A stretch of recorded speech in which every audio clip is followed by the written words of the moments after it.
what about when you have a spouse and they've done something, they left, but now they're coming back, whatever that other something has been. But now they're coming back and they act like nothing happened. There's no consequences, so to say. This has been a huge thing. Even in the past couple of weeks of people I've talked to, they're really harping on this person needs consequences. They don't want to talk about what they've done, but I want to talk about what they've done.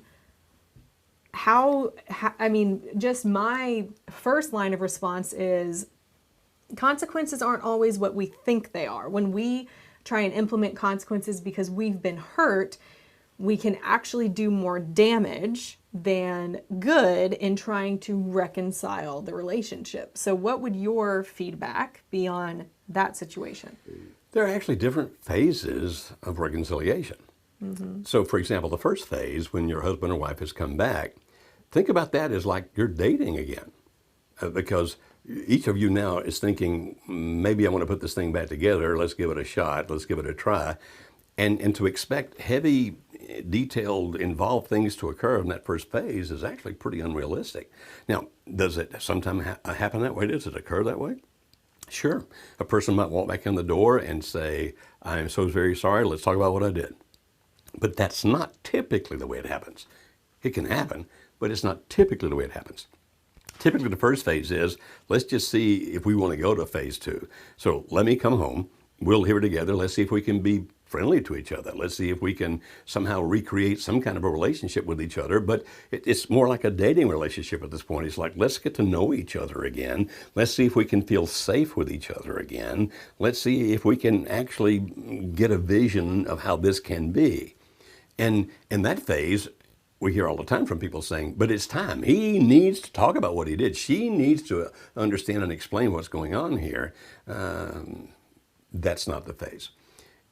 Before you can have absolutely full, complete reconciliation, usually it requires that you do have that conversation. But that's down the line. Actually, I see a blinking red light on that camera, so I think maybe something's about to go bad there. Okay. But I guess what I'm trying to say is I don't have enough time to explain in great detail the entire reconciliation process. Should there come a time when you guys talk about it? For most couples, yes. You say most, not every. Some couples actually just are fine because of the fact that he or she came back. It's an implied understanding that I'm sorry for what I did, et cetera, et cetera. And those couples are actually comfortable with never having to go back and dissect the whole thing and talk about it. And for some, if that works for you, if it works for both of you, great. If one of you needs to talk, then that's going to happen at some point, or at least it needs to happen at some point. But don't think about that as being the initial thing. Let that be down the road a little bit. Expectations of what happens in early reconciliation should be very different than the expectations of what happens later in reconciliation. And so, Kimberly, maybe in a week or two, we can talk about the stages of reconciliation. Everything is about timing.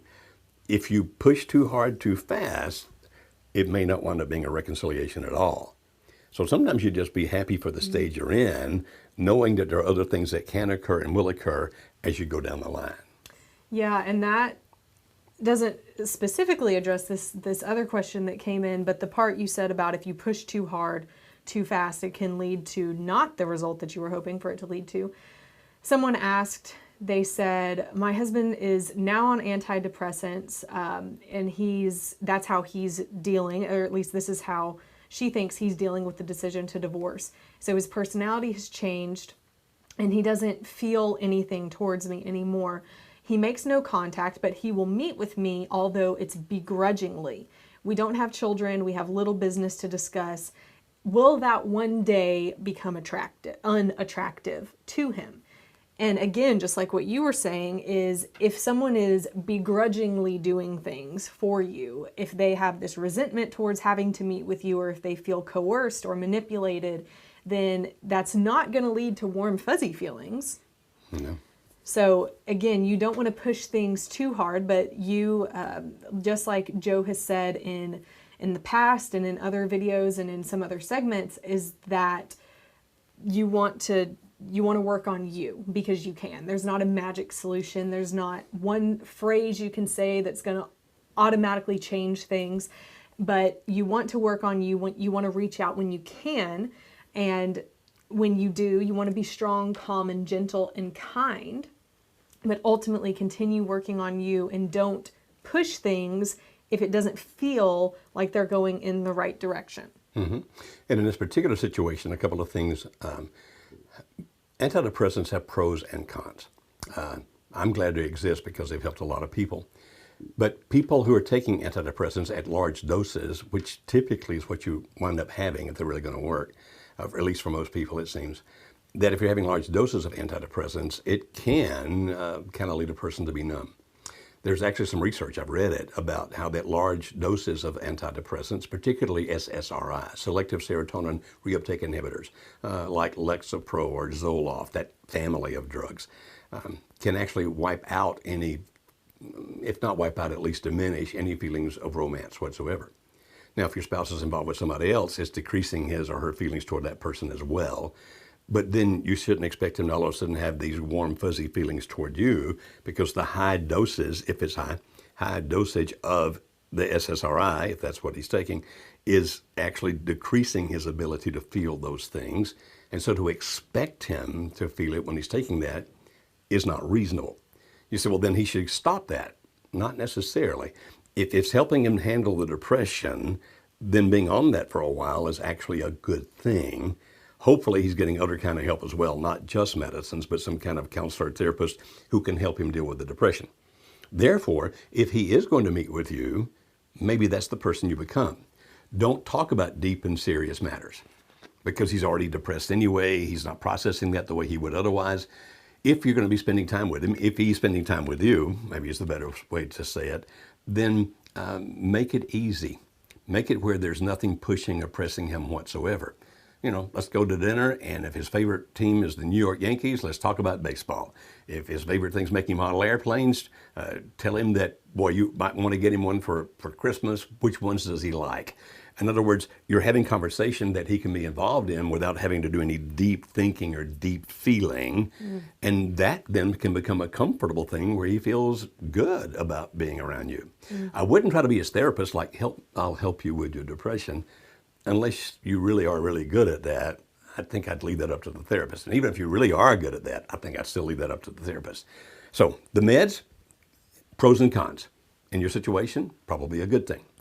If he meets with you without begrudgingly, and I'm assuming the begrudging has to do with the fact that you're talking about things he doesn't want to talk about. So if he's meeting with you for some other reason, like to have dinner every once in a while or whatever else, to have coffee, great.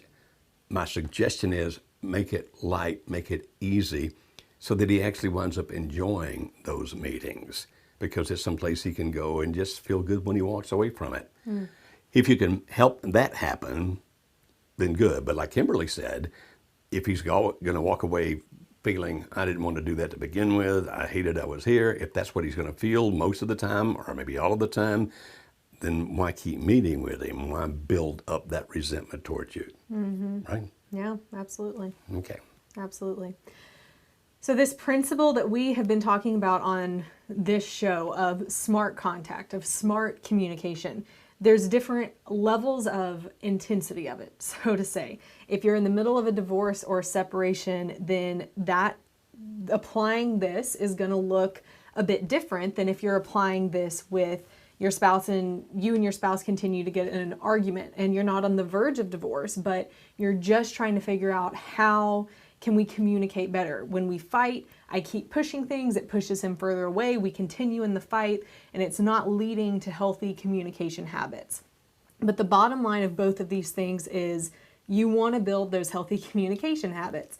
You want to be that person that your spouse wants to continue to come back to, wants to continue talking to, and you do that by reacting in a way that's not going to make them feel like they're being manipulated, like they're being pushed into doing something or talking about something that they aren't ready to talk about at that moment.